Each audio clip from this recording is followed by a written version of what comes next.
Thailand అభివృద్ధి చూడండి, దొంగ నా కొడకల్లారా. కాదు, ఇప్పుడు ఇక్కడ థాయిలాండ్ మీ ఆడపిల్లలు వస్తే సేఫ్గా మళ్ళీ ఇంటికి వెళ్ళిపోతుంది.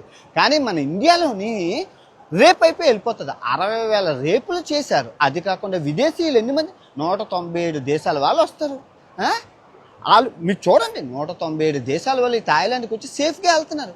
మన ఇండియా జర్మన్ అమ్మాయి వచ్చింది రేప్ చేశారు, బ్రెజిల్ అమ్మాయి వచ్చింది రేప్ చేశారు, ఇజ్రాయెల్ అమ్మాయి వచ్చింది రేప్. ఏ అమ్మాయి వస్తే ఫారినర్స్ని రేప్ చేయడమే, మనుషుల్ని రేపులు చేయడమే, కుక్కల్ని ఆవుల్ని గేదెల్ని రేపులు చేసుకుంటూ ఉంటే మళ్ళీ నేను సీతమ్మని అన్న, అరే తప్పు అయిపోయింది క్షమించరా అంటే మీరు రేపులు చేసుకుంటూ ఆడదానికి స్వేచ్ఛ లేకుండా చేసి ఇలాగా ఉంటే ఇంకా దేశం ఇంకెక్కడికో వెళ్ళిపోతుంది.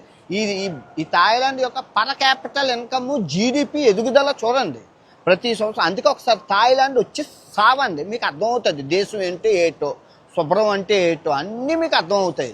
నువ్వు ఇంకా అదే అటుకొని పిసుకున్నావు అనుకో సంకనాసిపోతావు. ఎవరు నువ్వు, నీ బతుకు, మనం ఉన్న సిచ్యువేషన్.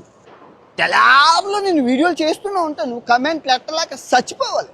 అలా ఒకటి పెడతావు, నేను రోజు ఒక 5 వీడియోలు చేస్తాను, 10 రోజులు చేస్తాను, 100 రోజులు చేస్తాను, నేను సంవత్సరం అంతా చేస్తాను, తెలాబులో చేస్తూనే ఉంటాను. నీకు పిచ్చెక్కిపోవాలి.